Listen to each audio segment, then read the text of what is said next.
Okay, this is kind of a brief, what we'll call holiday season update on COVID.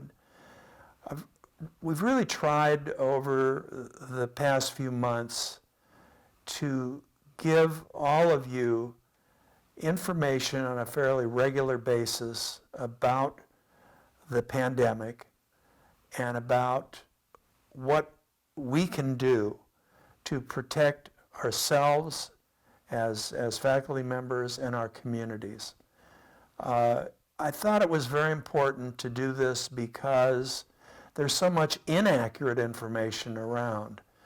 And I know that a number of people have told me I've really relied on the information that Amity has provided, particularly because so much of the information that was out in the papers or on television or by political figures speaking was inaccurate.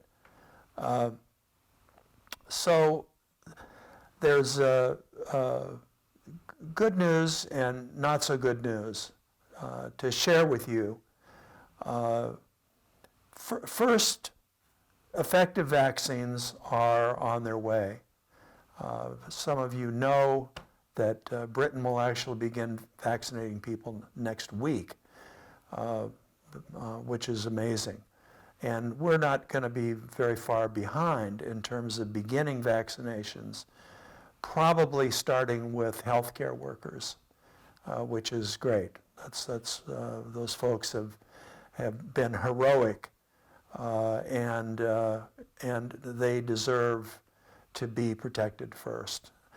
Then they'll probably do particularly vulnerable populations, older people, nursing homes, so forth and so on. And then they'll kind of work their way down to populations that are less vulnerable. So there's no way of not being absolutely amazed by the progress that our medical community and our scientific community have made. This is astounding progress to come up with a viable vaccines, and it looks like there's at least 3, and there may be as many as 7 that appeared. At least the first 3 of them look like they're quite effective. 95% is amazing. And this is the best chance we've got of reducing the spread of infection, not only in the United States, not only in our community, but really around the world. And in order to really knock this virus out, we have to do it around the world. So there's a kind of a but on this. The thing we have to recognize is that we have 330 million or 300 around that number of people in the United States, and we have to vaccinate about 75% of the people in the United States in order to really get what is called herd immunity, which is to really be pretty confident that the virus will not continue to spread. Well, that means that we have to vaccinate about 600 million people. And you have to recognize that it has to be done twice. So now we're talking about at least 600 million vaccinations. Well, think of the logistics of that. I mean, these are people all over the country, not only cities, but in very rural areas. Think about the difficulties we've had in this pandemic just getting masks and personal protective equipment to our healthcare workers and throughout our communities to protect people. It's been a real struggle. Think of the toilet paper shortages and, can't get a disinfectant wipe. So, and vaccines are a lot more complicated than making a mask.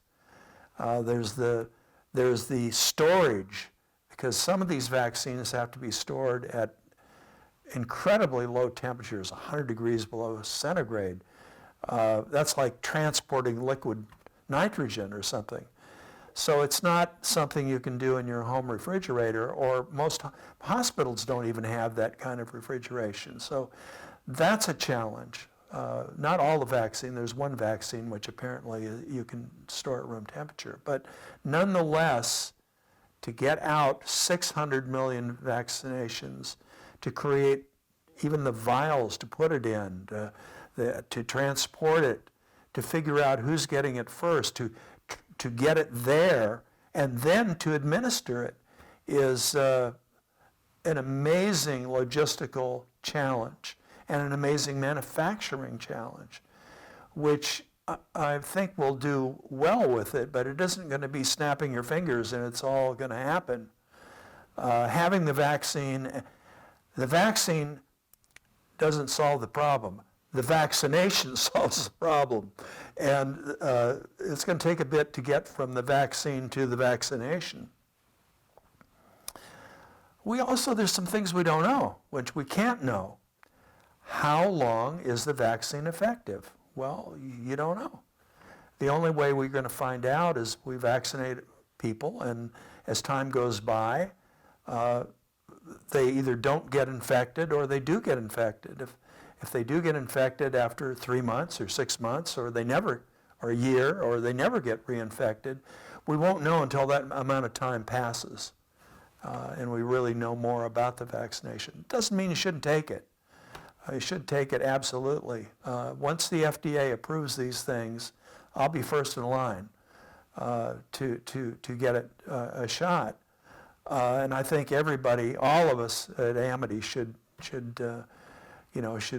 whatever qualms you have, you should tuck those away, because not only are you protecting yourself, your friends, and your family, it's going to be a big relief for our students who can start going out to work, who can start seeing their families safely. And so it's really, really critical that we get vaccinated when the vaccine is available. And we know that, there's going to be people who avoid it. The same people who avoided masks and social distancing and following the guidelines. So it's going to happen, but it's not going to happen overnight. And that's the warning I want to give everybody. You're looking at a picture now. The U.S. hits record deaths and hospitalizations. And this is December 2nd or 3rd. It's going to get worse. It's going to get much worse over the next couple of months before we are able to really sufficiently vaccinate people and begin to get a handle on this thing. So that means that, we're tired, we're sick of this, and yet we're at the greatest risk that we have ever been at in this next few months. Until we get the 75% of the people in the country vaccinated. So that means that instead of being able to relax and say, help is on the way, we have to say, we have to be even more restrictive, more careful, more thoughtful, and more adamant about practicing all of these prophylactic behaviors that we've talked about over the past few months.